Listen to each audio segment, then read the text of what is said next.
Bonsoir. Que Dieu vous bénisse. Que le Seigneur vous bénisse.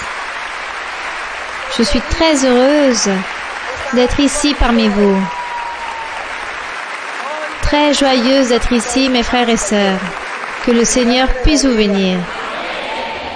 Merci beaucoup, car je vois que vous avez cet amour envers Dieu. Et parce que vous croyez en ce Dieu puissant et vivant. Gloire à Dieu. Merci. Je vous aime en le Seigneur. Que Dieu vous bénisse. Gloire à Dieu. Nous vous saluons avec beaucoup de tendresse. Ce soir, nos cœurs battent à une vitesse incroyable, car ici, sur cette terre si merveilleuse de Boyacá, c'est où pour la première fois Dieu s'est manifesté à notre sœur Mara-Luisa, dans la ville de Sashika.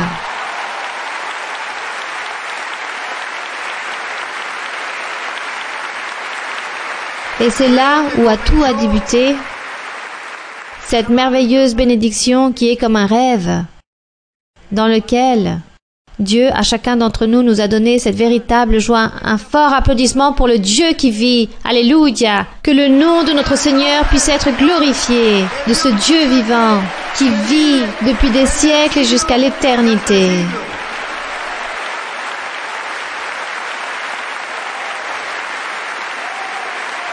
En compagnie de notre frère Andrés Carrillo, superviseur international de l'Église, nous lui donnons la bienvenue dans cette merveilleuse soirée remplie d'une joie si incroyable, d'une allégresse si grande. Effectivement, béni soit le nom de notre Dieu.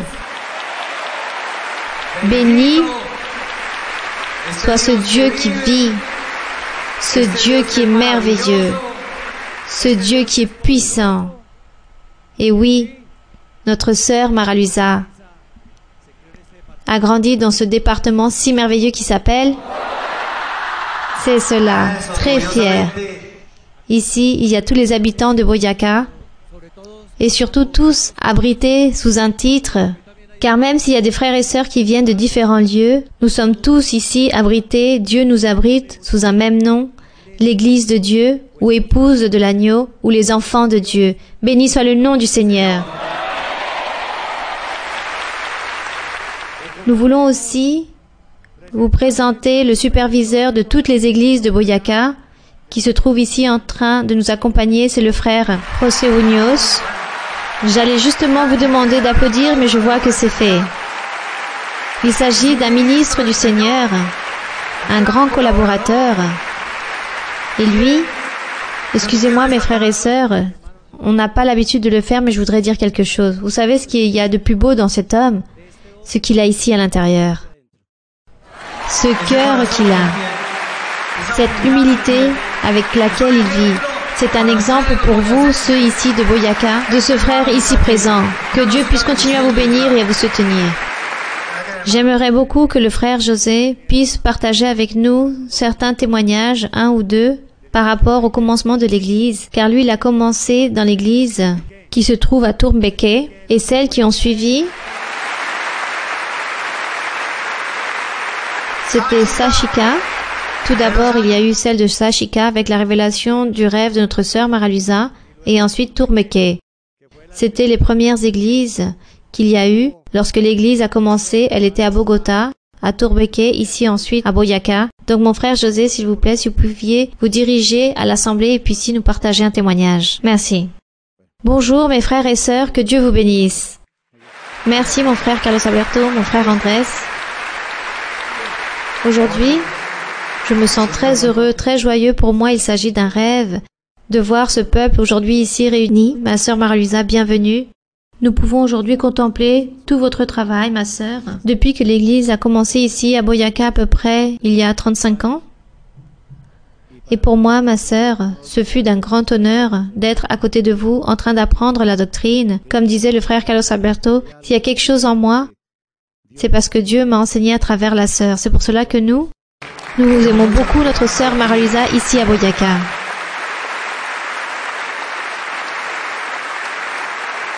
Et je voudrais vous dire, ma sœur Mara-Luisa, ici à Boyacá, nous vous aimons réellement car l'Église appartient à notre Dieu. Gloire à Dieu. Et lorsque l'Église du Seigneur a commencé à Tourméquet, je n'ai jamais pensé être face à un public si grand, car ça fait vraiment peur. Mais c'est vraiment vrai que les prophéties de l'Église, à travers notre sœur Mara-Luisa, lorsque j'ai connu en Bogota avec ma famille l'Église du Seigneur, c'était à travers notre sœur Mara-Luisa, le Seigneur me disait, « Tu vas prêcher, tu vas voyager dans beaucoup de pays. » Et je disais, « Mais c'est incroyable, car je n'ai pas les moyens pour voyager. Si déjà je n'arrive pas de partir de Tourméquet à Tivana, il s'agit de villes si proches, comment vais-je aller dans un autre pays ?» Je disais, « C'est impossible. » Gloire à Dieu.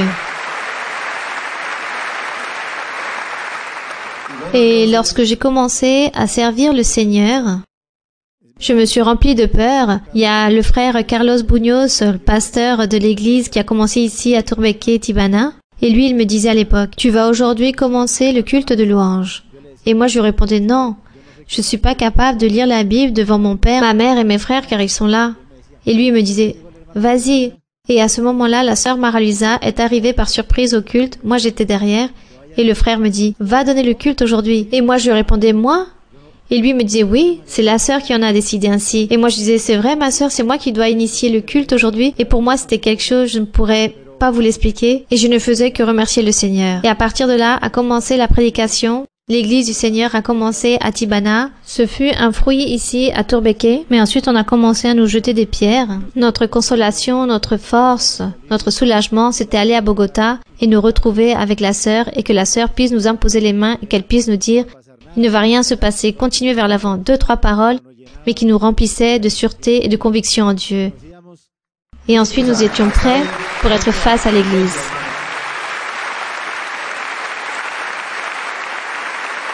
Par ordre de notre sœur Mara-Luisa, notre frère Louise, nous avons commencé dans l'église de Tivana et à Tivana aussi, c'était un lieu très petit. Une fois est arrivée notre sœur Mara-Luisa et je me sentais très mal car il n'y avait que 2-3 personnes avec moi. Et la sœur qui venait de Bogota vers un lieu si petit où il n'y a à peine que 3 croyants, je me suis tue, je n'ai rien dit et la sœur m'a imposé les mains et le Seigneur me dit « Tout ce que je veux, c'est que tu puisses m'obéir, ne t'inquiète pas pour le nombre de personnes, continue et obéis-moi. » Le temps est passé et l'Église a commencé à s'accroître. Il y a eu aussi des difficultés. Certaines personnes partaient parce que des personnes avaient honte que les voisinages puissent les voir ici. Certaines personnes se sont éloignées. Il y a eu certaines circonstances qui se sont passées et le frère a dit « Nous allons donc fermer ici à l'église de Tivana » et nous avons pu ensuite commencer l'église et continuer. Mais ceci à Tumra. Nous nous sommes tus, mais par la suite, cette église s'est fermée. Et la sœur Mara-Luisa me dit, « Mon frère José, et où est donc restée la prophétie? Car le Seigneur nous disait qu'il allait nous donner une propriété, que l'église allait s'accroître et qu'elle allait s'étendre dans beaucoup de lieux. » Et la sœur a dit, « Attendons, voir ce qui va se passer. On va fermer l'église durant 1 an. » Jusqu'au jour où le frère Louis nous a dit, « Commencez à Tivana et commencez les cultes. » Nous allons donc commencer à Tivana. Une sœur de Tunja, la sœur Zenaida Moreno. Celle-ci est éducatrice, elle travaille dans une école à Tivana. Et cette sœur nous a dit un jour, « Quand vous allez aller à Tunja ?» Il n'y a pas d'église à Tunja encore? Et on lui a dit non, pas encore. Elle nous a invités un dimanche à manger pour que nous puissions parler de l'église. Elle était très récente. J'ai vu la sœur Zenaida tout à l'heure et les frères de Tunja. Où se trouve la sœur? Un grand applaudissement pour elle. Car elle a toujours été dans l'église. Très bien. Alors, lorsque nous étions là-bas à Tivana, il y a eu cette ouverture de l'église, et les personnes ne sont plus revenues. Et Dieu disait qu'il y aura une bénédiction, l'église va s'accroître, il y aura une propriété, elle va s'ouvrir dans d'autres lieux. Et effectivement, l'église commença à se remplir à nouveau. J'ai commenté tout cela à notre sœur, et notre sœur nous a dit, cela va être ainsi si le Seigneur l'a dit. Et à Boyaca, l'église a commencé à s'accroître. Ensuite, l'église, un frère a dit, le frère Asséné a dit, je vais donner un terrain, la partie d'un terrain, et le frère a dit, bon, achetons la partie du terrain, nous allons agrandir l'église, le terrain est resté là, et des frères de Bogota ont dit, nous avons quelques outils, quelques matériaux proches de Tunja, et nous allons construire l'église. Ils ont parlé avec le frère Louis, et on a commencé à construire l'église. Ce que le Seigneur avait dit, tout cela s'est accompli, le temple s'est construit là-bas à Tivana, et ensuite, gloire à Dieu.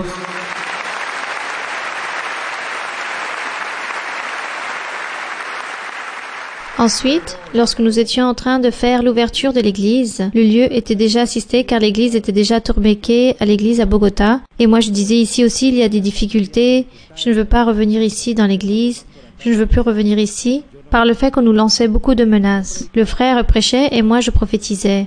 Et lors de l'ouverture, le Seigneur a commencé à parler à travers de notre sœur Marie-Louisa en donnant un message général. Il dit: mon fils, continue à venir dans ce lieu sans aucune peur, car rien ne va se passer. Je vais t'appuyer, je vais te soutenir, je serai avec toi. Prêche sans crainte.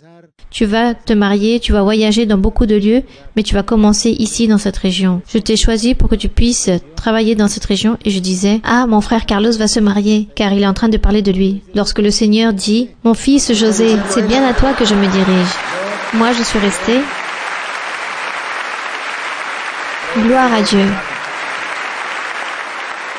Lorsque j'eus écouté le Seigneur, son message, c'est quelque chose de merveilleux, mais quelque chose de très difficile, car j'avais l'impression que la terre s'ouvrait en deux et que moi je ne savais pas où me mettre. J'étais tout là-bas derrière et eux étaient en face de moi, je voyais comme ces rayons de soleil qui brûlaient. Et je disais: non, je ne vais pas désobéir à Dieu et je vais plutôt obéir à ce que Dieu m'a dit. Et tout s'est accompli. Nous avons continué ici à Tibana. Mon frère s'est organisé, il a voyagé à Bogota et ensuite un jour, la sœur a dit: bon, continuez à Tonra ici il y a cette opportunité. Et à Tonra, la sœur Senaïda nous a invités à déjeuner. Étant là-bas à Tonra, nous sommes arrivés par surprise lorsque nous avons vu une quantité de personnes dans le salon de la sœur.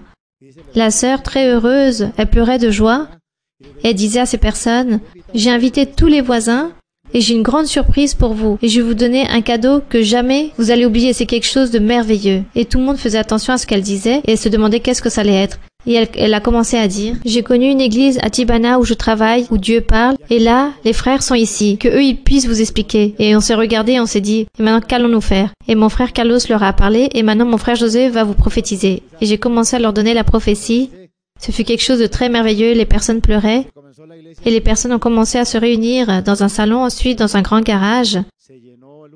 Puis ensuite, la sœur Marie-Louisa venait souvent à Tonra avec le frère Luis. Ils allèrent à Bucaramanga, accompagnés d'autres sœurs que je vois ici aussi. Et du coup, le Seigneur a commencé à dire qu'il allait ouvrir plus d'églises.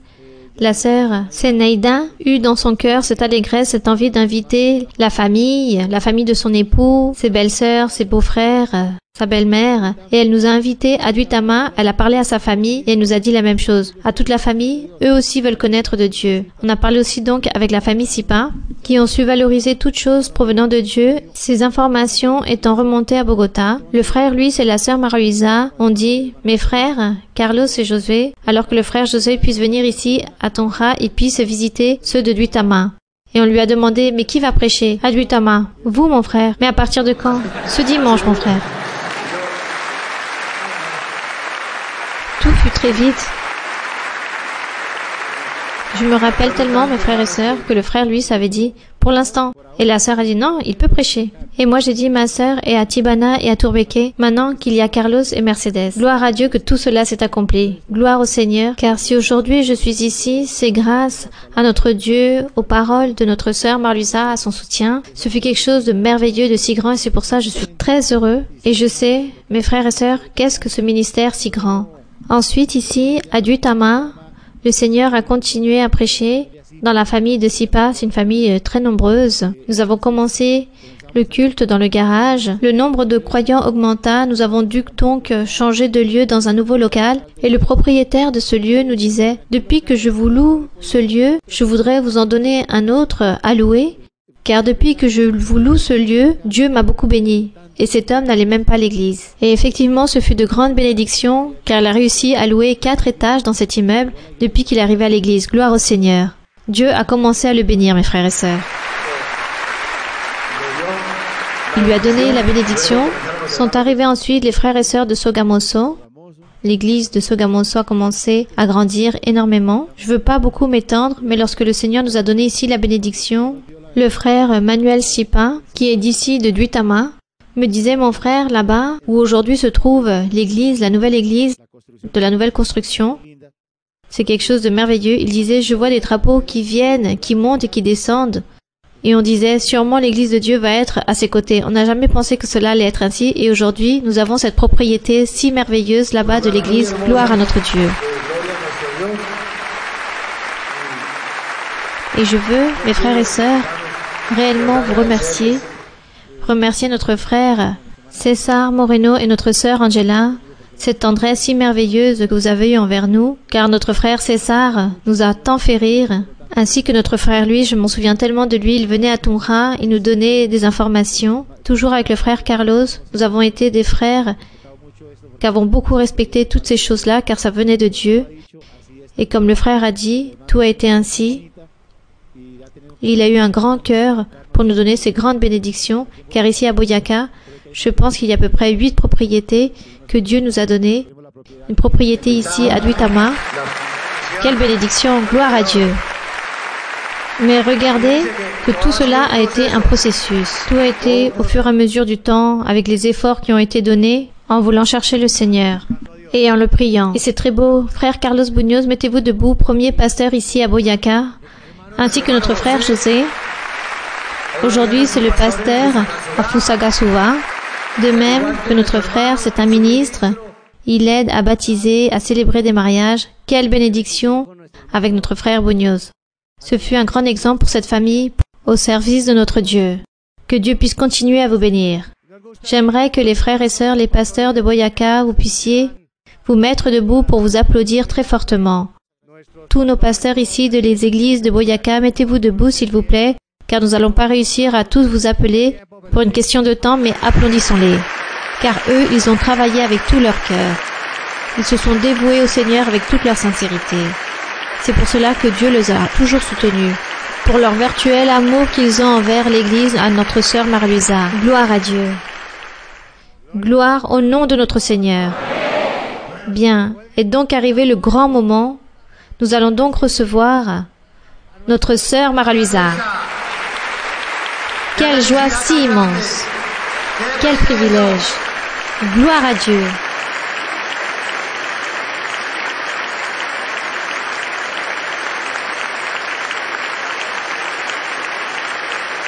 Bonsoir!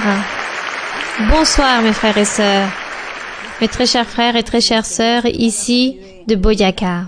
Et aussi un grand bonjour pour les frères et sœurs qui viennent de d'autres pays, de Bogota, de d'autres villes aussi. Un grand bonjour aussi très spécial pour les frères et sœurs et toutes les personnes qui vont nous voir à travers la vidéo dans la journée d'aujourd'hui. Nous sommes ici à Duitama, c'est-à-dire à Boyaca en Colombie. Et nous voulons vous dire que nous vous aimons énormément, que nous vous aimons en le Seigneur. Et de cette façon, nous allons donc commencer à honorer notre Dieu, à méditer et à réfléchir et à prendre, une fois de plus, par rapport au chemin de notre Dieu, par rapport à ce sentier de la perfection. Le Seigneur dit dans un psaume que celui qui marche dans l'intégrité, dans le chemin de la droiture, celui-ci me servira. Et nous voulons aujourd'hui, nous voulons nous compromettre avec notre Dieu et lui dire, Seigneur, nous voulons marcher aussi dans la droiture, dans l'intégrité. Voilà, c'est ce qu'il y a de plus beau. Et nous allons donc disposer nos cœurs aujourd'hui pour notre Dieu. Nous allons donc méditer avec notre Dieu dans la journée d'aujourd'hui. Mais avant de commencer ici dans cette lecture, dans la lecture des psaumes qui sont si beaux, car aujourd'hui nous sommes en train d'étudier les livres des psaumes, en train d'apprendre beaucoup de choses, nous allons chanter un autre cantique au Seigneur. Comme quel cantique nous pourrions chanter? Nous allons chanter le cantique qui dit « Dieu est ici ». Quel numéro? Quel numéro?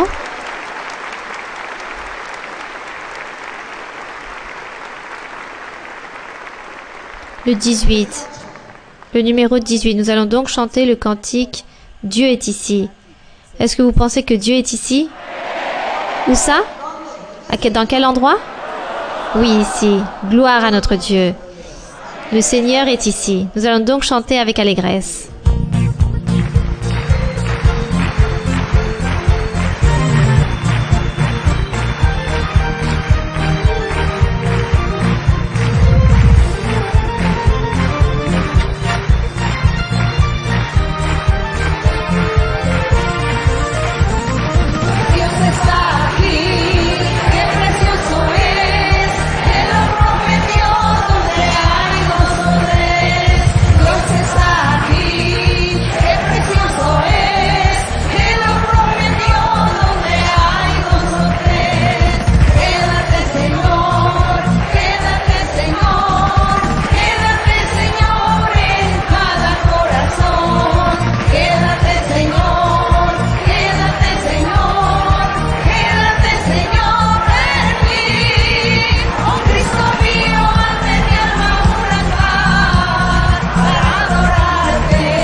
Gloire au Seigneur. Béni soit notre Dieu. Puissant est le Seigneur. Que l'honneur et la gloire soient pour notre Dieu. Vous pouvez vous asseoir, mes très chers frères et très chères sœurs. Nous allons donc ouvrir la Bible dans le psaume numéro 52. Et ici, dans ce psaume, comme vous l'avez déjà pu le voir, mes très chers frères et très chères sœurs, dans les précédentes études bibliques, que les psaumes parlent, notre Seigneur Jésus-Christ parle de son Église. Le Seigneur Jésus intervient pour nous. Lui, il parle au Père. Et aussi son Église parle à notre Dieu dans les psaumes. C'est pour cela que les psaumes, ce sont des chants et une inspiration divine. Et les psaumes nous enseignent à prier et à louer notre Dieu. Et dans n'importe quel endroit du monde ou dans n'importe quel coin où nous nous trouvons, dans n'importe quel lieu de la planète, peu importe la ville, le quartier, peu importe le hameau, ou comme nous voulons le nommer, comme les personnes veulent le nommer, dans ces lieux, dans ces endroits où nous nous trouvons, là-bas se trouve notre Dieu avec nous. Il ne va jamais nous abandonner et lui, il sera toujours en train de nous écouter et en train de nous guider. Il dit que lui, il nous guidera plus loin que la mort. Et nous voulons croire que cela puisse être ainsi. Ici, dans le psaume 52, dans le verset 1, il dit, nous y trouvons une interrogation dans le verset 1. Il y a comme une question qui dit, « Pourquoi te glorifies-tu de la méchanceté, tyran ?» Sûrement, beaucoup ont déjà lu ce psaume, ce verset. Certains ont même dû se demander à qui il se référait ici. D'autres doivent déjà savoir à qui il se réfère. Lorsqu'il dit « Pourquoi te glorifies-tu de ta méchanceté, tyran ?» Ici, Dieu est en train de dire cela à qui? À son ennemi, à son adversaire, le diable. Il lui donne une réponse. La bonté de Dieu subsiste toujours. Il dit que la bonté de Dieu subsiste toujours pour ceux qui ont peur de l'ennemi.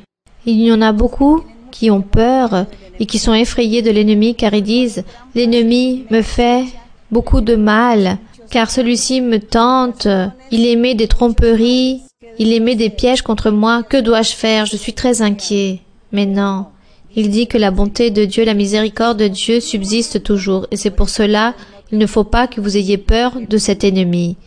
Mais si vous êtes un homme ou une femme qui sont en train de pécher, alors, oui, ayez peur à cet ennemi appelé le diable. C'est pourquoi ici il dit que la bonté de Dieu subsiste toujours.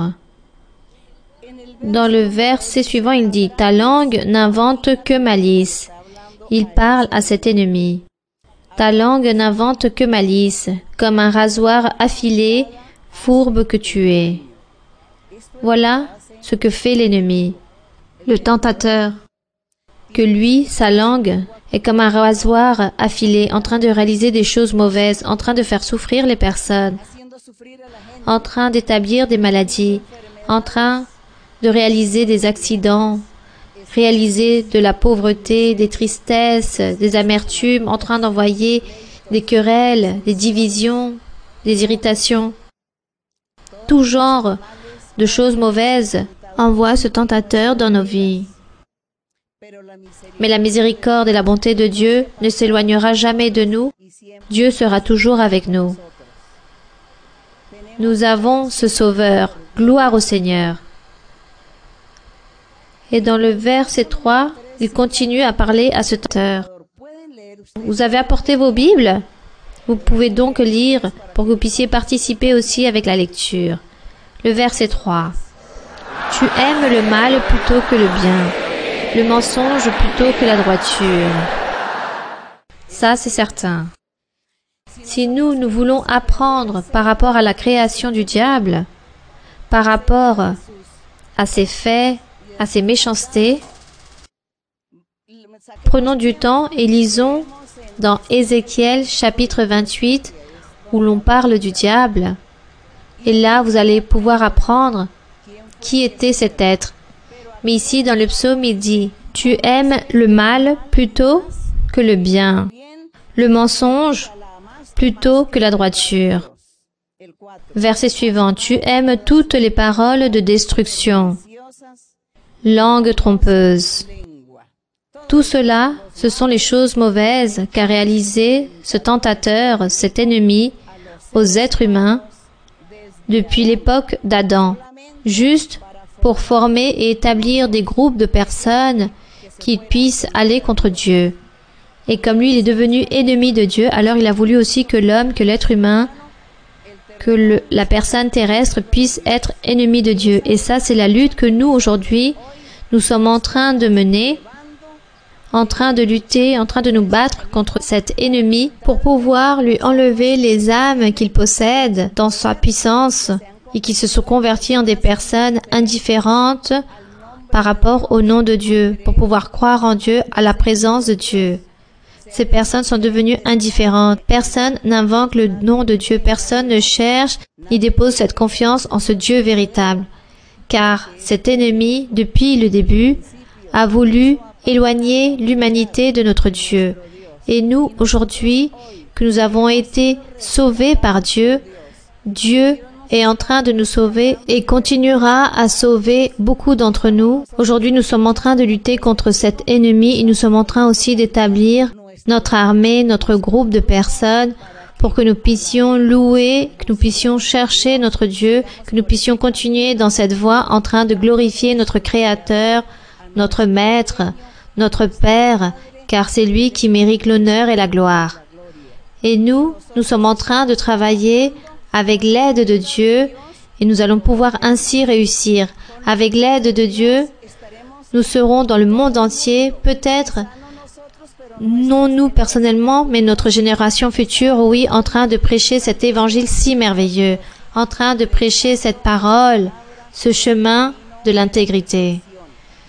Nos futures personnes seront là, mais aussi avec le témoignage et avec l'effort que nous allons réaliser avec notre exemple. Donc, on ne peut pas dire que nous avons perdu notre temps ou que nous l'avons gaspillé. Nous avons à peine 50 ans de plus que nous menons, et cela est très peu par rapport aux milliers d'années qu'a mené cette humanité depuis l'époque d'Adam. Mais le Seigneur, nous lui disons, nous sommes peu, Seigneur, mais dans peu de temps, ici, nous serons, car tu as conquis notre cœur. Que l'honneur et la gloire soient pour notre Dieu. Et il dit ici ce psaume, après que le Seigneur soit en train de nous énumérer les méchancetés de cet ennemi, il dit qu'il y a un groupe qui aime le Seigneur. Dans le verset 6, verset 7, ou plutôt le 5, il dit « Aussi Dieu t'abattra pour toujours ». Il dit que Dieu va détruire pour toujours cet ennemi. Il te saisira et t'enlèvera de ta tente, il te déracinera de ta terre des vivants.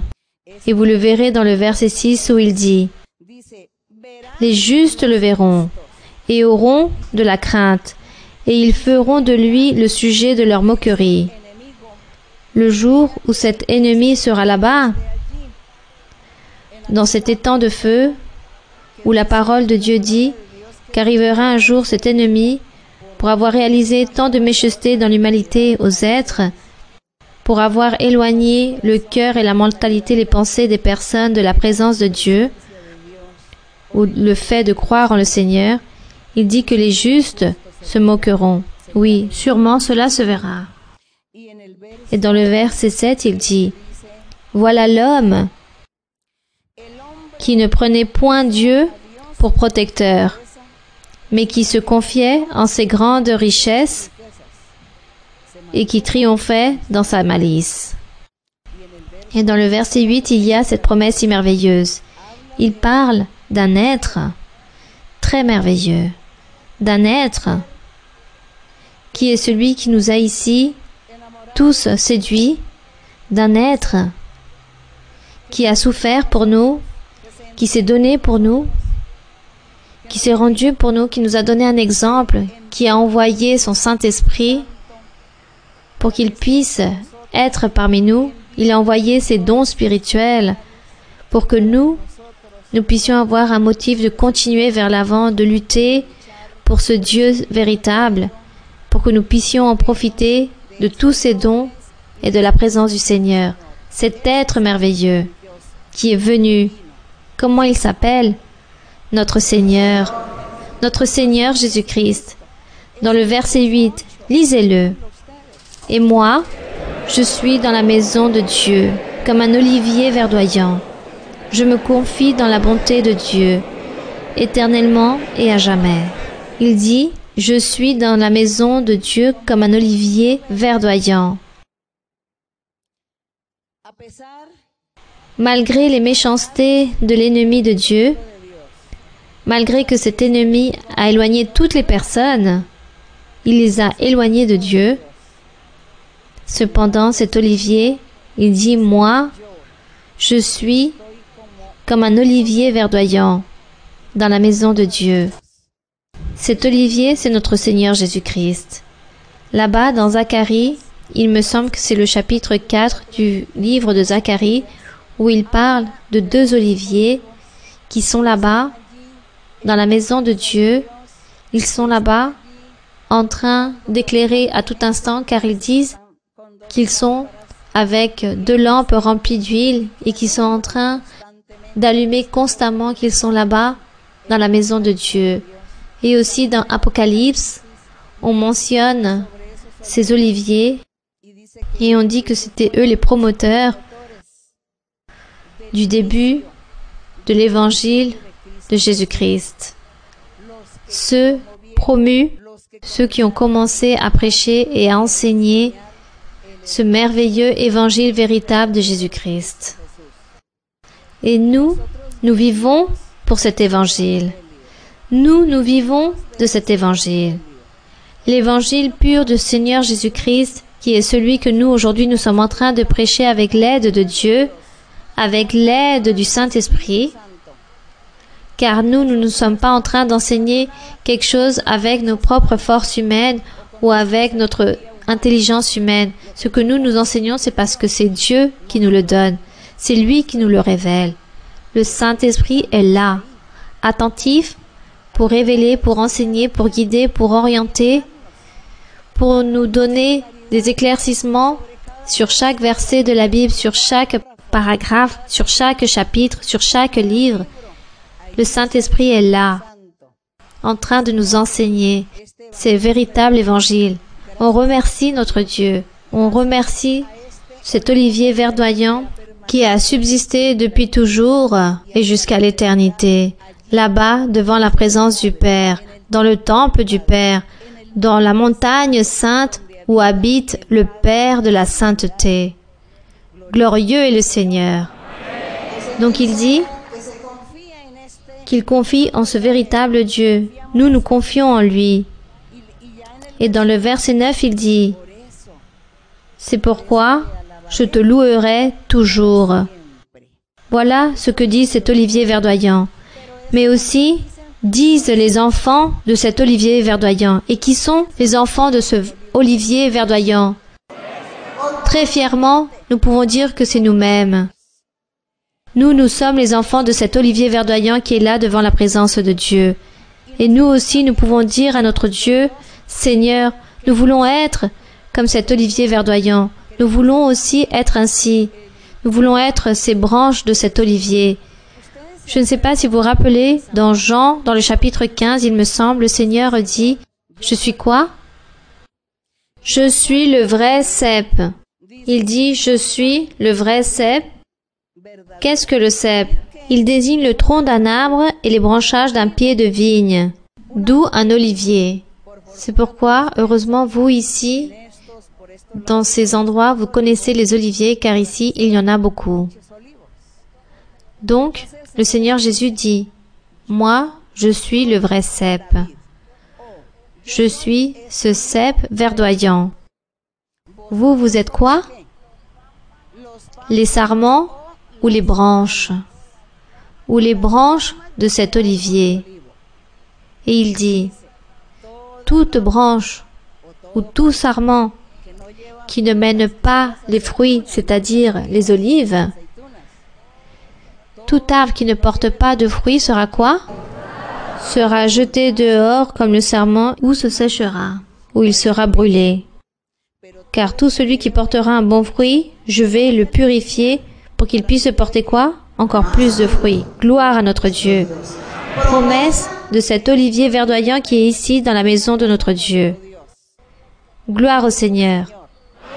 Et nous disons au Seigneur, nous sommes ces branches, nous sommes ces sarments, mon Seigneur, et chacun d'entre nous, nous voulons donner ces fruits, beaucoup de fruits, et les présenter devant toi. Et de ce fait, nous aussi, nous allons nous trouver dans la maison de notre Dieu, car l'olivier ne peut être seul, mais il doit être accompagné de ses branches, de toute sa ramure. Donc nous aussi, nous sommes là-bas dans la maison de notre Dieu. Jamais nous allons nous dévier de ce chemin. N'allez jamais vouloir vous décrocher, vous déraciner, vous débrancher ou ôter de cet arbre, ou qu'on puisse vous arracher, comme on peut dire, arracher une branche d'un arbre. Jamais. Continuons vers l'avant jusqu'à la fin. Par exemple, aujourd'hui, j'étais très heureuse de voir beaucoup de sœurs que j'ai connues il y a plus de 35 ans. Lorsque je venais avec fréquence ici, lorsque je venais visiter les groupes, et je voyais ces sœurs. Aujourd'hui, je les ai vues et cela remplit mon cœur de joie. Quelle allégresse et quelle joie de savoir que vous avez pu continuer vers l'avant. Dans le chemin, vous avez continué vers l'avant, dans le chemin de l'intégrité, dans le chemin de la perfection, c'est l'évangile pur de Jésus-Christ. Notre Seigneur Jésus-Christ est cet olivier verdoyant qui se trouve dans la maison de mon Dieu, et nous sommes cette ramure. Et pour cela, nous allons tous porter beaucoup de fruits pour lui. On le remercie. On remercie le roi. Et il dit, je te louerai. Je te louerai pour toujours, car tu l'as fait ainsi. Car tu as agi ainsi et je veux espérer en ton nom, parce qu'il est favorable en présence de tes fidèles. Que l'honneur et la gloire soient pour notre Dieu. Nous allons donc maintenant nous mettre debout pour applaudir notre Dieu et chantons à notre Dieu un cantique. Un cantique où nous pouvons célébrer le nom de notre roi. Car lui, il est digne de toute louange et de toute gloire. Il est digne des louanges. Quel cantique de louange nous pourrons chanter au roi en ce moment même. Chantons au Seigneur.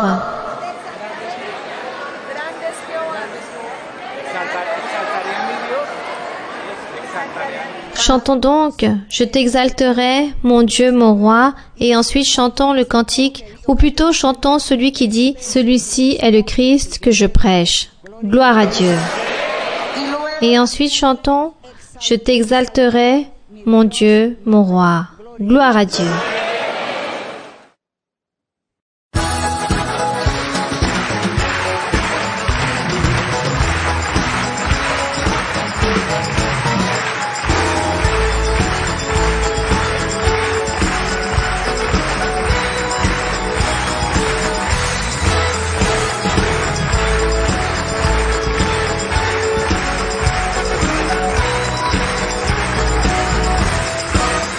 Este es el Cristo.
mon Seigneur.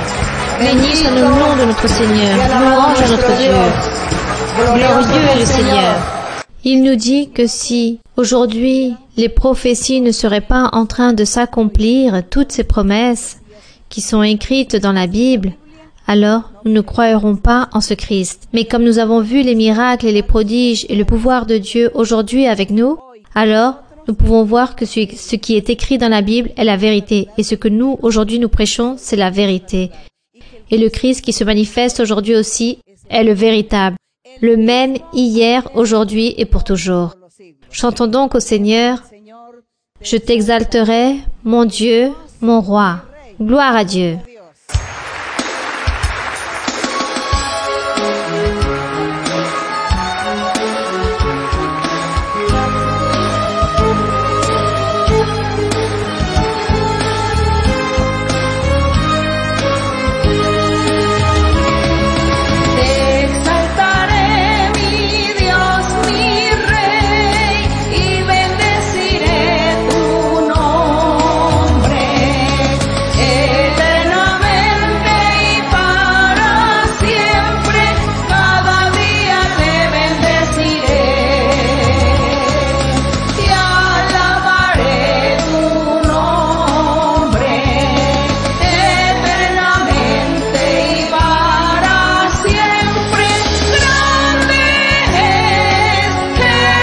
Ensemble, levons nos mains pour lui.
Béni soit notre Dieu, puissant est le Seigneur. On remercie notre Dieu. Que l'honneur et la gloire soient pour notre Dieu. Vous pouvez vous asseoir. Vous pouvez vous asseoir, mes frères et sœurs. Maintenant, nous allons donc débuter pour honorer notre Dieu, pour célébrer le nom de notre Dieu. Nous allons donc commencer avec les questions de ce soir. Ma sœur Maraluisa, bonsoir, bienvenue ici, dans votre terre, dans le département de Boyacá. J'ai une question, ma sœur, si vous me le permettez, dans Deutéronome 5. Oui, mon frère. Dans le verset 11, ma sœur. Oui, mon frère, vous pouvez lire. Ma sœur, la Bible dit ainsi. Tu ne prendras point le nom de l'Éternel, ton Dieu, en vain, car l'Éternel ne laissera point impuni celui qui prendra son nom en vain. Ce qui se passe, ma sœur, je vois beaucoup de fois, les personnes prennent le nom de Dieu pour s'excuser. Autrefois, ça devient une coutume pour dire aux personnes, par exemple, ou à tout le monde, Dieu vous bénisse, Dieu vous bénisse.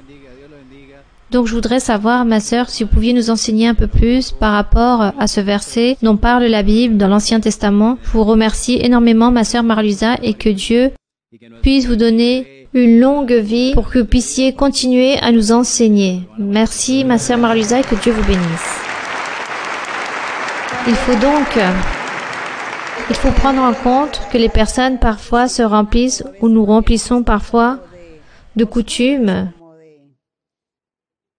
Il s'agit comme de slogans, de tics, de paroles mécaniques qui viennent à nous, qui viennent sans le vouloir, sans le penser, sans méditer. Ce sont des mots qui sortent à tout instant. Et par exemple, les personnes ont l'habitude, les religions, à nommer toujours les saints et les saintes, n'est-ce pas? Pour tout, ils nomment le saint un tel ou la sainte un tel. Et cela devient comme une habitude, comme quelque chose de mécanique. De même pour certaines personnes qui mécaniquement disent « Que Dieu vous bénisse, que Dieu vous bénisse », oui. Si nous méditerions et nous le ferions avec intelligence, nous savons à qui nous pouvons dire « Dieu vous bénisse » ou pas. Parfois, lorsque je veux que Dieu bénisse quelqu'un qui n'appartient pas à l'Église, et je veux que Dieu le bénisse, je lui dis « Dieu vous bénisse ». Mais lorsque je dis que cette personne ne mérite pas ou peu lui importe, alors je lui dis « Enchantée, je suis très heureuse de vous avoir rencontré, à bientôt ». Mais je ne dis pas « Dieu vous bénisse », car j'ai l'impression qu'il n'en a pas besoin, ou d'autres, je sens qu'il faut que je dise « Dieu vous bénisse », même si la personne ne connaît pas des choses de Dieu. Mais sûrement Dieu peut-être lui donnera une bénédiction. Nous le faisons lorsque nous sommes conscients, lorsque nous analysons, nous méditons de manière sage et intelligente. Du reste, il faut considérer aussi les personnes avec leurs propres tics, leurs propres habitudes, avec leurs mœurs. Il faudrait bien sûr ôter cela, mais combien c'est difficile d'enlever toutes ces choses. Dieu nous enseignera. Maintenant, en le Seigneur, nous apprenons cette langue spirituelle, cette langue de Christ, la langue de l'Évangile, la langue d'appartenir à l'Église. Dieu nous enseignera, alors nous n'allons pas critiquer les personnes pour toutes ces choses. Un jour, la personne me demandera, alors j'enseignerai à cette personne, et si la personne n'est pas intéressée, alors je respecte les personnes, leur manière de parler, de penser ou de dire les choses. Très bien. Nous allons donc avec une autre question. Ma sœur Maralusa, bonsoir. Recevez de grandes salutations de l'Église de Chine. Ma sœur, excusez-moi. J'ai compris que vous veniez de la Chine ou j'ai mal compris? Oui, ma sœur, de la Chine. Que vous venez de la Chine? Oui, ma sœur. J'ai profité. Très bien, ma sœur. Donc, vous êtes en train de venir nous rendre visite? Oui, ma sœur, je suis avec 5 sœurs de l'église de Shanghai. Waouh, vous êtes où? Où ça? Waouh! De grandes salutations très spéciales pour vous. Merci, ma sœur. Vous êtes venue nous rendre visite. Vous êtes venue à l'étude biblique, visiter la famille. Oui, ma sœur.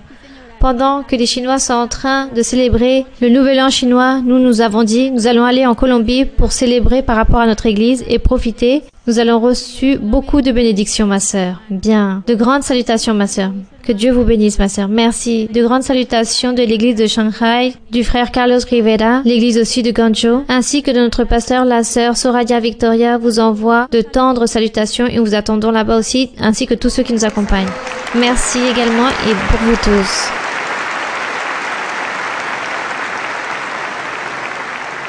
Oui, ma sœur. Ma sœur Maralusa, à cause du temps, je ne sais pas si nous pouvons, nous avons fait un poème en chinois et nous avons apporté aussi un cantique en chinois. Oui, ma sœur, allez-y très rapidement. Je vous donne 1 minute, ma sœur. Donc tout d'abord le cantique, ma sœur.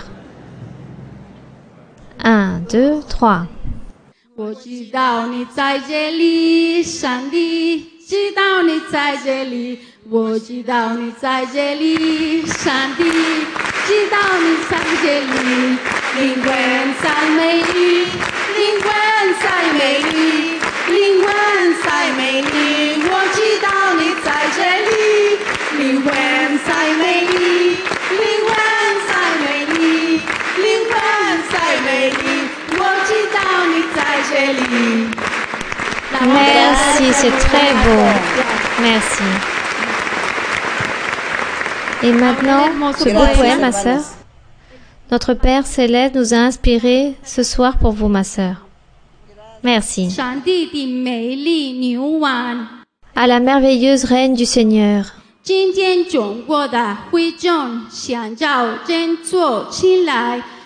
Aujourd'hui, l'Assemblée de Chine veut allégrer votre cœur.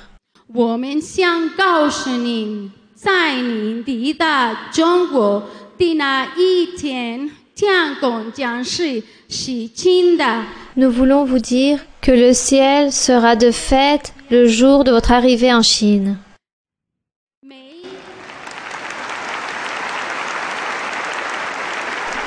Vous êtes en train de me compromettre. 这个伟大的国家将开创和许多心甘情愿的等待着你。 Ma sœur Mara Luisa, cette grande nation vous attend avec les bras ouverts et beaucoup de cœurs disposés. 谢谢你们，我们爱你。 On vous aime en le Seigneur.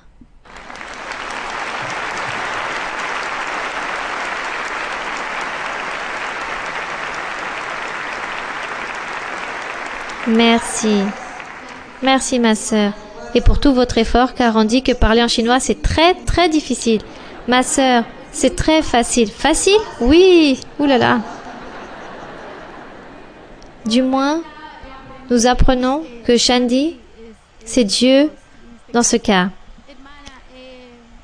Ma sœur, avec les bras ouverts, nous voulons vous demander que le Seigneur puisse nous permettre, pour notre travail de tous les jours, nous sommes des professeurs d'anglais, d'espagnol, nous réalisons aussi des affaires et nous devons donc voyager dans beaucoup de lieux en Chine et le Seigneur nous permet de parler des choses de Dieu à ces Chinois en chinois et eux ils disent que leur culture a plus de 5000 ans et le Seigneur Jésus-Christ a à peu près 2000 années.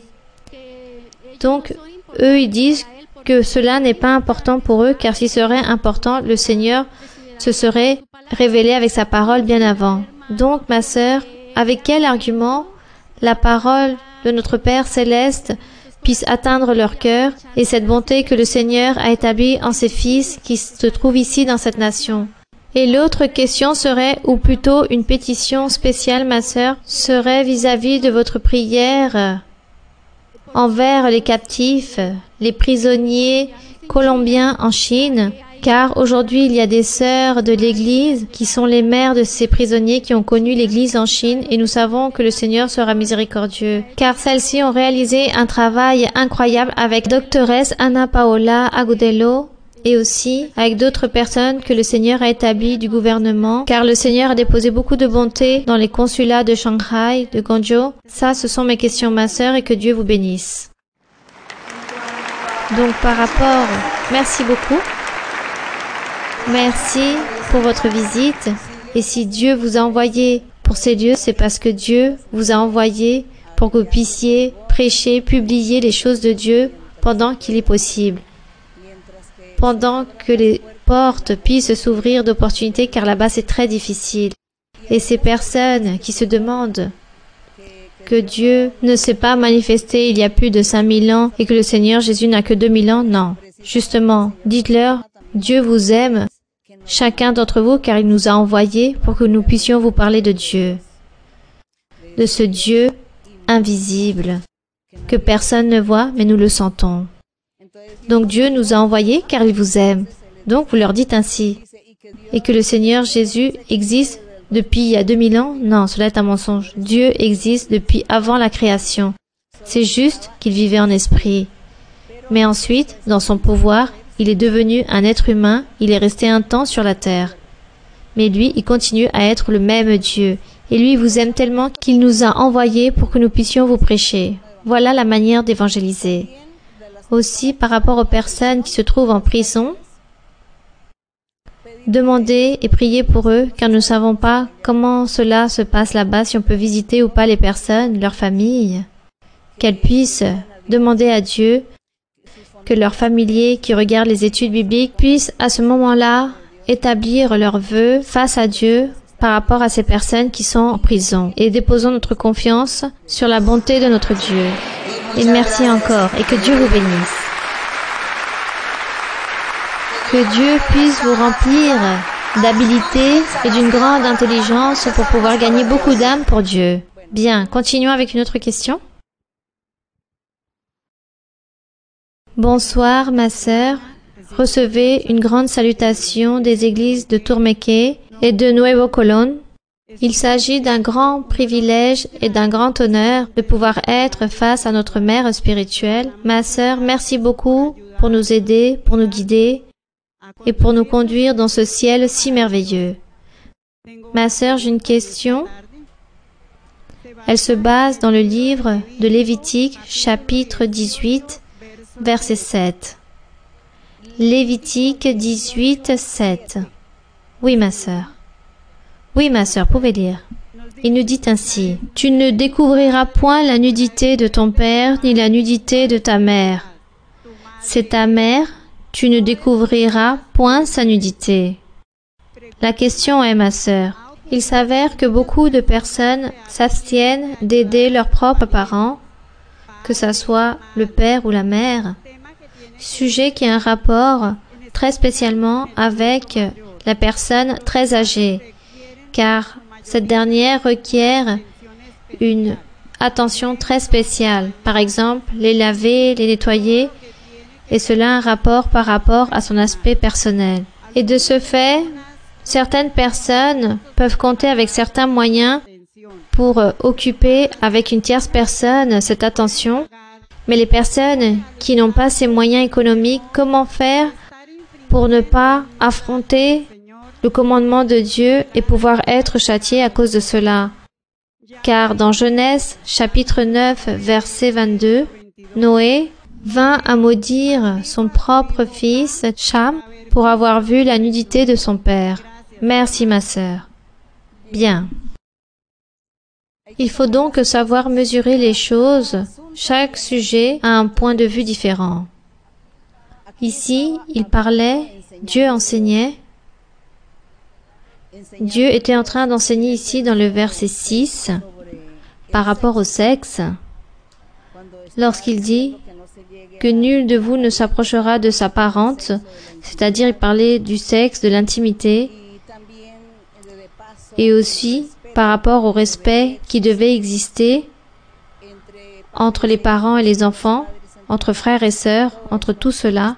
Dieu était en train d'enseigner qu'il ne fallait pas que cela se convertisse. Je ne parlerai pas d'un libertinage, pire que ça, d'une perversité ou morbidité dans des impuretés entre les êtres humains. Que cela ne devienne pas, cette partie intime, ne devienne pas quelque chose de pervers, d'impur entre les êtres humains, qu'il n'y ait pas de respect entre les hommes et les femmes, qu'il fallait faire une distinction par rapport à cette lignée de sang, par rapport à cet approchement familier. Donc Dieu a enseigné ses bases morales. Dieu enseigne, ce sont ses bases morales par rapport au comportement adéquat, à la distance que doivent obtenir les familles, les enfants, parents, frères et sœurs. Dieu était en train d'enseigner tous ces sujets. Mais lorsque la sœur dit qu'il y a une personne qui est malade, qui ne peut pas se valoir d'elle-même, car elle est invalide, elle n'a pas toutes ses capacités, on ne peut pas avoir ce sentiment de malice ou d'impureté ou de perversité. Comment cette personne, cet être, ce familier, si proche, avoir ce point de vue? Il ne va pas l'obtenir, sachant qu'il s'agit d'une personne invalide et qu'il faut traiter cette personne comme un bébé, comme un petit enfant. Il faut traiter cette personne, cette femme, cette personne âgée, comme un nouveau-né. Car cette personne ne peut pas se valoir d'elle-même. C'est mon grand-père, mon père, ma mère, ma grand-mère, ou ma belle-mère, mon beau-père. Alors, je dois faire toutes ces choses parce que cette personne est tombée malade et devenue pire qu'un bébé. Alors, à partir de ce point de vue, nous voyons et nous regardons toutes les choses. Il n'y a aucune malice, aucune impureté, aucune méchanceté. Et on peut faire les choses. On peut réaliser tous ces travaux. Toutes ces fonctions, nous pouvons les réaliser sans regarder rien de méchant. Donc, le reste, il s'agit d'un respect. Car nous connaissons, lorsque nous lisons l'histoire de beaucoup de personnes qui sont utilisées par le diable, car le diable et ses démons ont possédé tant d'hommes et tant de femmes par rapport à cet aspect de l'intimité. Ces esprits sont rentrés dans ces personnes et les personnes perdent leur manière de réfléchir, leur honte, le respect, la valeur et deviennent pire qu'une bête, pire qu'un animal féroce. Et ces personnes manquent de respect à ces autres êtres, à ses proches, et peu importe la personne qu'ils ont en face d'eux. Ça, nous pouvons le voir avec beaucoup de personnes dans le monde prises par le diable. C'est pourquoi Dieu établit des règles. Dieu établit beaucoup de règles pour que les êtres humains, nous puissions nous garder et que nous puissions mettre en pratique les règles que Dieu nous a données. Avec l'aide de Dieu, nous puissions pratiquer les bonnes manières de vivre. Car notre ennemi, comme nous disions, il y a tant de milliards d'esprits en train de posséder les personnes, alors nous allons être cet objet de méchanceté, de violation de choses très horribles et désagréables. Mais lorsque nous marchons avec Dieu, il nous rendra des êtres normaux. Il fera que nous serons des êtres comme quiconque qui puisse donner un bon exemple et non des êtres possédés par le démon, par le diable, qui font des choses très désagréables, comme beaucoup de personnes que nous entendons dire que les personnes font des choses très mauvaises, qui en font même des vidéos, des films. À travers les médias de communication, nous voyons tant de choses si terrifiantes et si désagréables de l'humanité, de l'homme, de ce que l'homme réalise. C'est pourquoi les êtres humains se sont laissés mener, se sont laissés traîner par tous ces instincts, par rapport aux démons, par rapport à tout ce que les démons enseignent à l'homme de réaliser. Donc ça, c'est notre lutte. D'où les règles morales. C'est pourquoi la Bible est remplie de règles morales, afin de savoir comment bien faire les choses, du pourquoi Dieu nous a donné un corps et de bien savoir l'utiliser, et ainsi du bon comportement de parler et de nous communiquer envers les autres. Là, nous sommes en train d'apprendre tout en le Seigneur. Mais il y a beaucoup de choses terrifiantes, désagréables que nous voyons dans le monde, que nous-mêmes, ici dans nos cultures, jamais nous les avions écoutées. Que Dieu nous garde tout cela. Bien, continuons. Ma sœur Maralusa, oui mon frère. Bonsoir, ainsi que tous ceux qui vous accompagnent.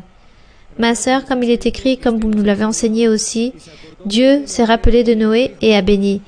Et le fait de se rappeler, arriver le moment de la bénédiction, ainsi arrive aussi aujourd'hui que Dieu s'est rappelé de son peuple à Boyaka et arrivé le moment de la bénédiction à travers votre visite, ma sœur.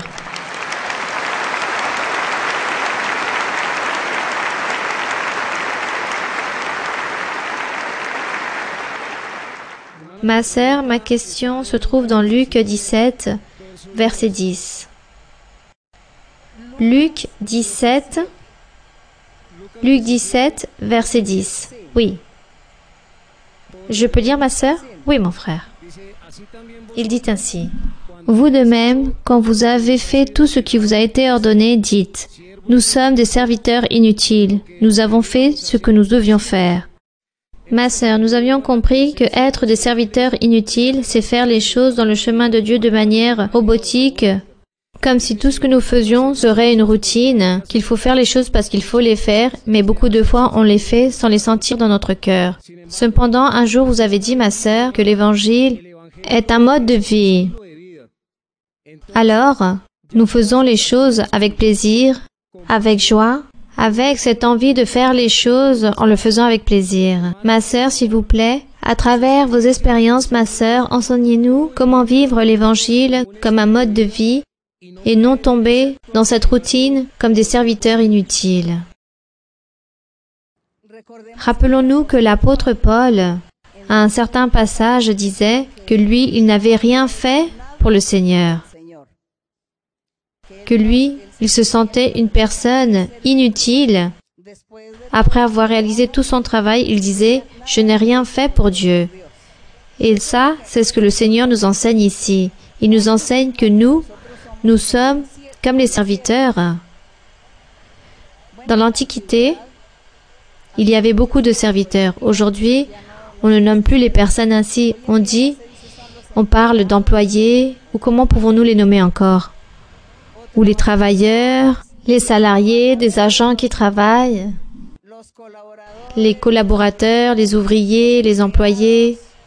Aujourd'hui, nous parlerons ainsi des personnes. On ne parlerait plus de serviteurs ou de servantes. Dans l'Antiquité, c'était le serviteur ou la servante de la personne qui rend service. Et le Seigneur disait, « Qui d'entre vous, ayant un serviteur qui fasse paître un troupeau, et que ce serviteur, en rentrant, le maître lui dise « Assieds-toi, je vais te servir à manger ». Ça, je suis en train de l'inventer, n'est-ce pas? Mais c'est ce qu'a voulu dire le Seigneur. Le serviteur arrive, l'ouvrier, l'employé, et vous êtes en train de lui dire « Assieds-toi, car je vais te servir à manger ». Et vous, comme vous êtes le maître, le chef, ou le président, ou le manager, bon, ici, il faut tout nommer, car l'étude biblique va pour toutes les personnes.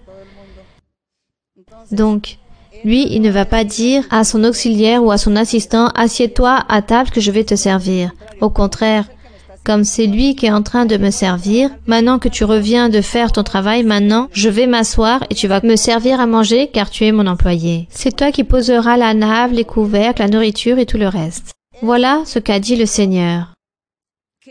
Que notre Dieu, lui, il fait cela avec nous.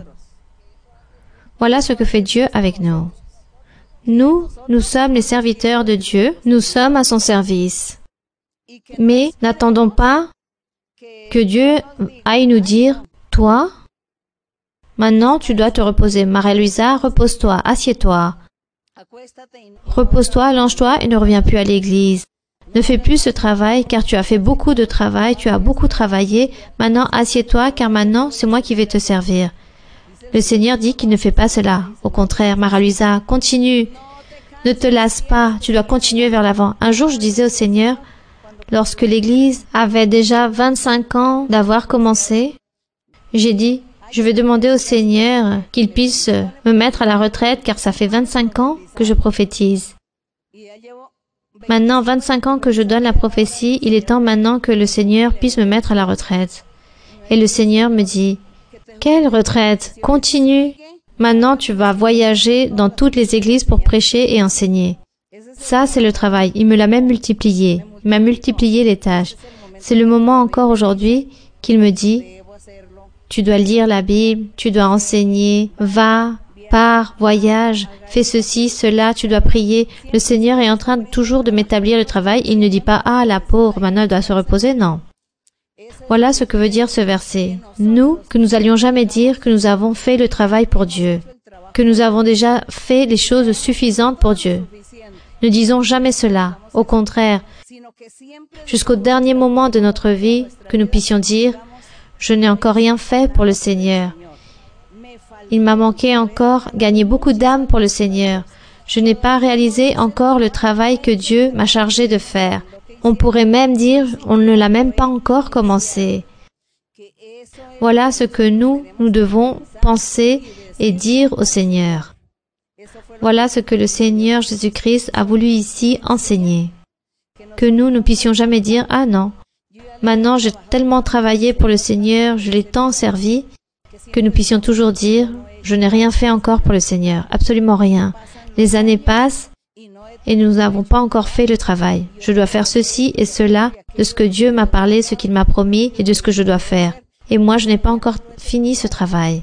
Voilà sûrement ce que Dieu veut, que nous, jamais nous puissions nous sentir satisfaits en disant, ça y est, j'ai fini de faire ce que je devais faire. Avec le Seigneur, cela ne sera jamais ainsi. Peut-être en tant qu'être humain, oui, car l'être humain me donne à faire un travail, ou de réaliser des choses, par exemple coudre des choses, là oui je dis j'ai fini le travail que vous m'avez demandé de faire et ça y est. Avec Dieu ce n'est pas ainsi. Avec Dieu nous devons toujours penser qu'il n'y a jamais de début ni jamais de fin.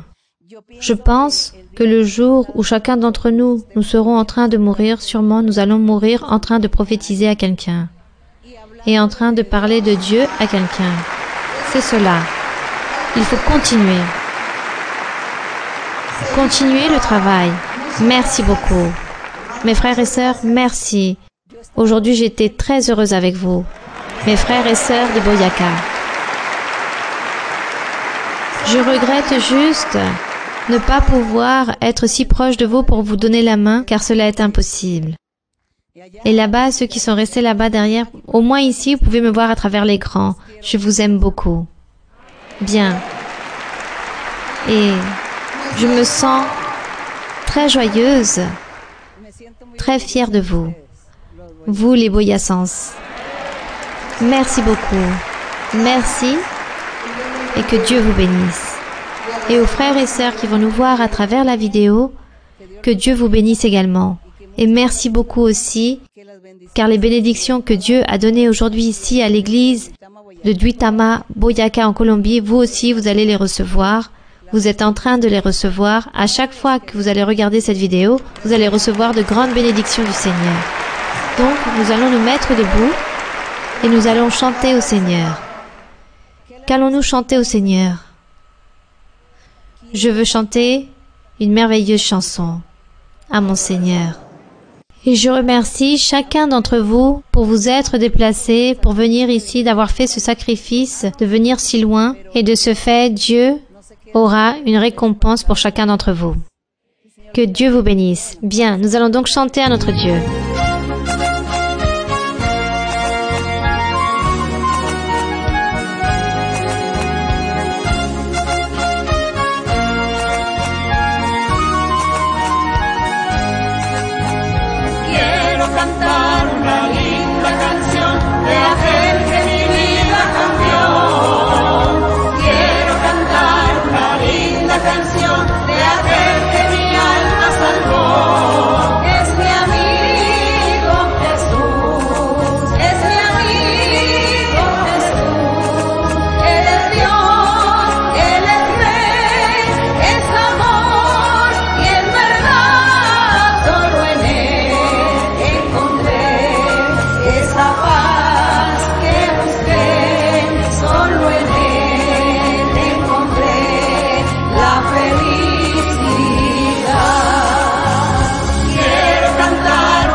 Béni soit notre Dieu.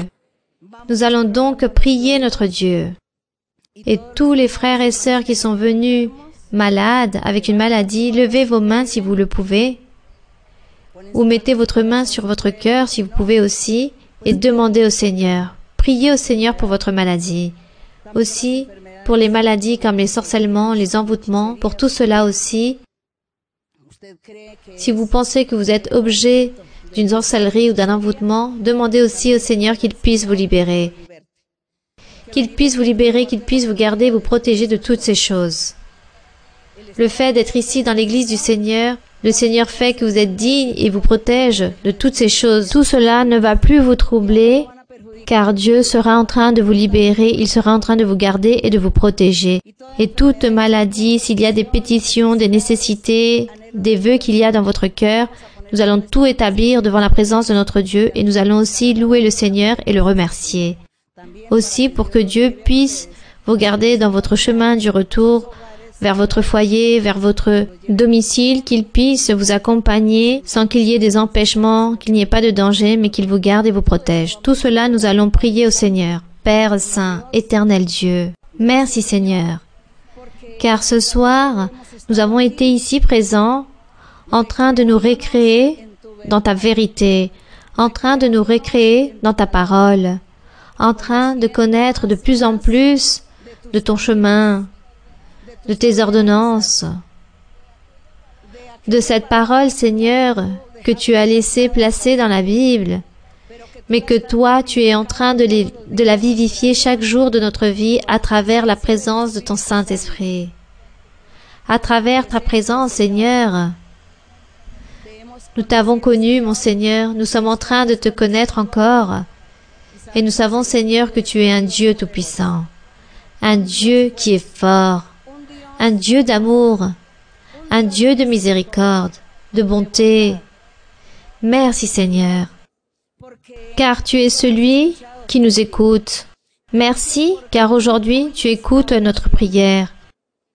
Tu écoutes nos plaidoiries. Tu écoutes toutes les paroles qui sortent de nos cœurs. Merci Seigneur, car si nous ne savons pas prier, tu nous enseignes, tu nous aides à prier. Et aujourd'hui, nous avons été ici dans une fête à tes côtés, comme toutes les fois lorsque nous nous réunissons en tant qu'Église. Il s'agit d'une fête à tes côtés, mon Seigneur. Merci pour cela. Et nous savons aussi, Seigneur, que ta main toute puissante s'est manifesté dans chaque homme et dans chaque femme, sur chaque enfant, sur chaque personne âgée. Même si les enfants n'ont pas pu venir, toi, Seigneur, tu vas les bénir. Car eux aussi, ils voulaient être ici présents, mais à cause de la capacité, c'est impossible. Mais toi, Seigneur, tu vas les bénir. Tu vas bénir tous ceux qui n'ont pas pu venir aujourd'hui, qui sont restés là-bas dans leur demeure. Toi, Seigneur, tu vas les bénir et tu vas donner de l'allégresse dans leur cœur. Car nous avons tous été ici réunis, Seigneur, avec un cœur allègre, joyeux, en train de souhaiter et de vouloir obtenir ta manifestation, ton pouvoir dans nos vies, ta puissance, ton pouvoir qui guérit pour tous ceux qui sont malades, pour toutes ces maladies qui sont incurables. Il y a beaucoup de maladies incurables. Il y a aussi cette maladie qui est à la mode, le cancer. Et toi, Seigneur, tu seras en train de lever ta main toute puissante et en train de guérir toutes ces personnes. Et toi, Seigneur, aussi, tu seras bon, Seigneur, vis-à-vis des personnes qui se trouvent dans des fauteuils roulants, de tous ceux qui se trouvent dans des fauteuils roulants, à travers toutes leurs diverses maladies, tu seras miséricordieux, tu vas les lever, tu vas les guérir, ou peut-être tu vas les emporter avec toi pour qu'ils puissent se reposer, mais tu vas faire un miracle, car tu es puissant, ta miséricorde est pour toujours, mon Seigneur. Et nous avons entendu parler de toi, et nous lisons de toi, que ta miséricorde est pour toujours, que ton amour est éternel, que tes promesses sont fidèles et véritables, que ta parole est vraie, et tu l'accomplis. Tout ce que tu nous promets, tu l'accomplis. Et c'est pour cela, Seigneur, aujourd'hui, nous sommes heureux, allègres, en train d'espérer en ta miséricorde, en ton amour, ta manifestation, tes dons. Nous sommes en train d'espérer en tes miracles, mon Seigneur, en train d'attendre que tu puisses te manifester parmi nous. Enseigne-nous, Seigneur. Enseigne-nous chaque jour tes voies. Enseigne-nous, car nous avons besoin d'apprendre énormément sur toi. Il y a beaucoup de choses pour apprendre encore, mon Seigneur. Beaucoup de choses sur ton chemin que nous ne connaissons pas. Mais toi, Seigneur, tu vas nous enseigner. Guide-nous, Seigneur, dans ce droit chemin, dans ce sentier qui est juste et intègre. Bénis tous les frères et sœurs aujourd'hui. Prospère-les dans leur chemin. Et à chacun d'entre vous, à chacun, je vais vous bénir de grande façon. À tous, je veux vous donner une grande allégresse dans vos cœurs. De grands triomphes viendront dans votre vie spirituelle et matérielle. Et à chacun, je vais vous bénir. À chacun, je vais vous ouvrir des portes de bénédiction, non seulement dans les choses spirituelles, mais aussi dans les choses matérielles. Tous ceux qui ont besoin et souhaitent recevoir des bénédictions matérielles et qui les ont cherchées, je vais les donner en abondance, car je vais exaucer beaucoup de vœux que vous avez. Il y a beaucoup qui sont nécessités et je vais accomplir tous leurs besoins. Cependant, je dis, ne craignez pas, mais continuez vers l'avant. Continuez à être ferme, toujours, avec un cœur disposé. Disposé pour me servir, pour continuer vers l'avant, pour marcher vers l'avant et suivre mes sentiers et croire en mes œuvres et continuer à croire en ma parole, car je vais vous libérer et je vais vous bénir. Je vais faire que vous puissiez progresser et à beaucoup, je vais les préparer pour prêcher ma parole, pour travailler, pour les mettre à mon service. Pour beaucoup, je vais les préparer pour qu'ils puissent être face à beaucoup d'assemblées. Ils seront aussi en train de voyager. À beaucoup, je vais faire qu'ils puissent prêcher et enseigner. Alors ne perdez pas votre temps. Continuez à vous préparer, toujours à vous préparer dans beaucoup de connaissances, dans beaucoup de choses intellectuelles, dans beaucoup de connaissances, pour vous préparer aussi dans les langues, car à beaucoup je serai en train de l'utiliser de grande façon. Le travail est ardent pour tous. Il n'y en a pas juste pour un petit nombre de personnes, mais pour beaucoup de personnes. Pour tous, il y a ce travail.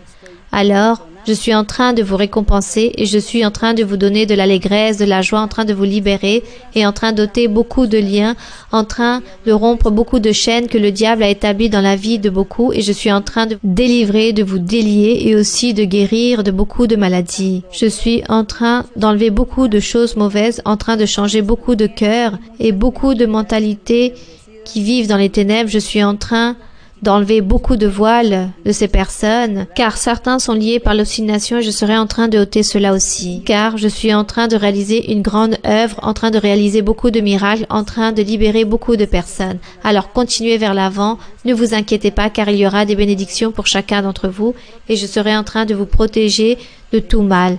Il y a des bénédictions pour tout le monde. Merci Père Céleste, au nom de ton Fils aimé, notre Seigneur Jésus-Christ. Merci mon Dieu Tout-Puissant, pour ton amour, pour ta parole, pour ta miséricorde et ta vérité, pour toutes tes promesses glorieuses, mon Seigneur. Enseigne à chacun d'entre eux pour qu'ils puissent te servir. Enseigne à chacun d'entre eux pour qu'ils puissent apprendre de ta parole, pour qu'ils puissent lire la Bible, qu'ils puissent te chercher chaque jour et que jamais ils ne se lassent de louer ton nom ou de chercher ta face, qu'ils puissent continuer à louer et célébrer ton nom comme il se doit. Tu es digne, Seigneur, de toute louange, de tout honneur et de toute gloire. Tu es digne, mon Seigneur, que nous puissions te louer. Tu es digne, Seigneur, que nous puissions t'honorer. Tu es digne que nous puissions te rendre des cultes de célébration, que les louanges sont pour toi. Ô mon Roi céleste, ô mon Seigneur, béni soit ton nom. Béni soit ton nom durant les siècles et les siècles. Tu es grand, mon Seigneur. Grand est mon Seigneur, mon Dieu. Tu es béni, Seigneur. Saint est ton nom. Saint est ton nom. Merci, Seigneur. Les louanges sont pour toi. L'honneur est pour toi, la gloire est pour toi, la louange est pour toi. Alléluia, puissant est le Seigneur. ¿Quién como tú, Jehová entre los dioses? ¿Quién como tú, Jehová entre los dioses? ¿Quién como tú, magnífico en santidad, terrible en loores, hacedor de maravillas, hacedor de maravillas? ¿Quién como tú, Jehová entre los dioses? ¿Quién como tú, Jehová entre los dioses?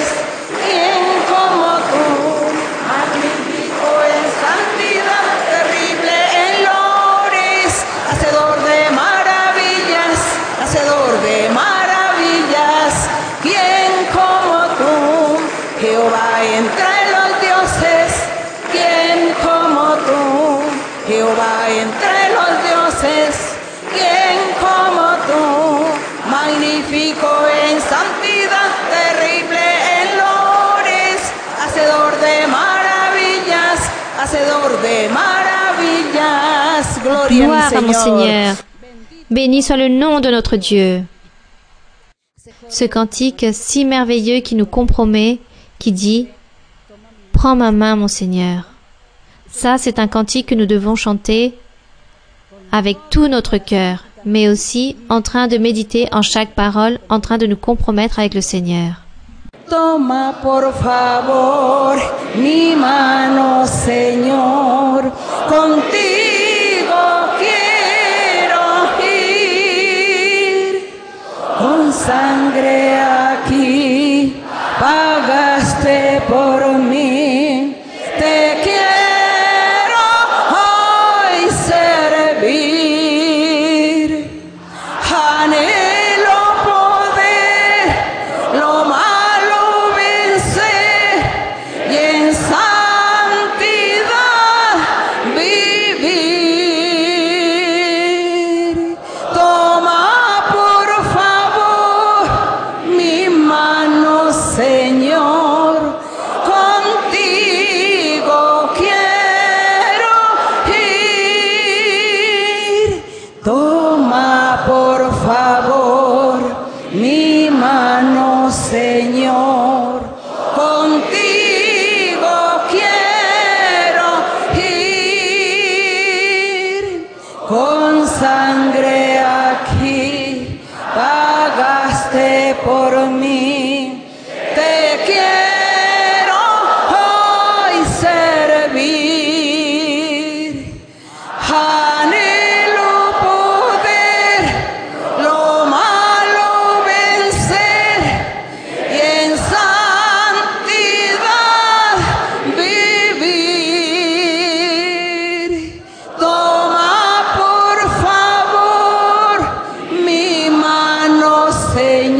Combien d'entre vous veulent aller avec le Seigneur? Gloire à notre Dieu. En dernier, chantons au Seigneur chaque jour avec Christ. Vous voulez vivre chaque jour avec Christ? Alors nous allons chanter. Cada día con Cristo me llena de perfecta paz. Cada día con Cristo le amo más y más. Él me salva y guarda.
Oui, mon Seigneur. Gloire à mon Dieu. Béni soit le nom de notre Seigneur. On remercie notre Dieu. Puissant est le roi. Que Dieu vous bénisse. Que Dieu puisse vous bénir et à très bientôt. À bientôt, mes très chers frères et très chères sœurs. Continuez vers l'avant. Vous avez vu que beaucoup, Dieu va vous envoyer pour prêcher son nom, et ceci dans le monde entier. Que Dieu vous bénisse. Que Dieu vous bénisse. Merci, merci.